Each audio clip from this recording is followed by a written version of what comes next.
மாமியார் வனிதாவும், மருமக ஜான்விகாவும் நல்ல பக்திமான்கள். ஆனா, அவங்க கணவர்மார்கள் அவ்வளவா பூஜை புனஸ்காரத்துலலாம் பெரிய ஈடுபாடு காட்ட மாட்டாங்க. அன்னைக்கு பிள்ளையார் சதுர்த்தி. மாமியாரும் ஜான்விகாவும் காலையிலேயே சீக்கிரமா எந்திரிச்சு குளிச்சு, விநாயகருக்கு பூ மாலையெல்லாம் போட்டு அலங்கரிச்சு விளக்கேத்தினாங்க. ஆனா மகன் ராஜேஷோ இதை எதுவுமே கண்டுக்காம பேப்பர் படிச்சுட்டே இருந்தான்.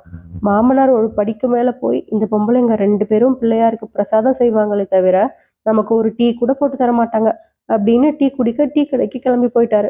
மாமியாரும் மருமகளும் சந்தோஷமா கிச்சன்ல பிரசாதம் தயார் பண்ணினாங்க. அப்புறம் அதை பிள்ளையாருக்கும் படைச்சு சாமி கும்பிட்டாங்க. அவங்க 2 பேரும் 2 நிமிஷம் தான் பூஜாரையில இருந்து வெளியே போயிருப்பாங்க. மறுபடியும் பூஜாரைக்குள்ள போய் பார்த்தப்போ அங்க எந்த பிரசாதத்தையும் காணல. ஜான்விகா ஆச்சரியமா, அத்தை, நம்ம வீட்டுக்கு பிள்ளையாரே வந்து அவருக்கு படைச்ச பிரசாதத்தை எல்லாம் சாப்பிட்டாரு போல அப்படின்னு சொன்னான். மாமியார் உடனே, எது, பிள்ளையாரா? இல்ல உன் மாமனாரா? அங்க கொஞ்சம் பாரு அப்படின்னு பிரசாதத்தை சாப்பிட்டுட்டு இருந்த ராஜேந்திரனை காமிச்சாங்க. அவ்வளவுதான். 2 பேருக்கும் சிரிப்பு தாங்க முடியல.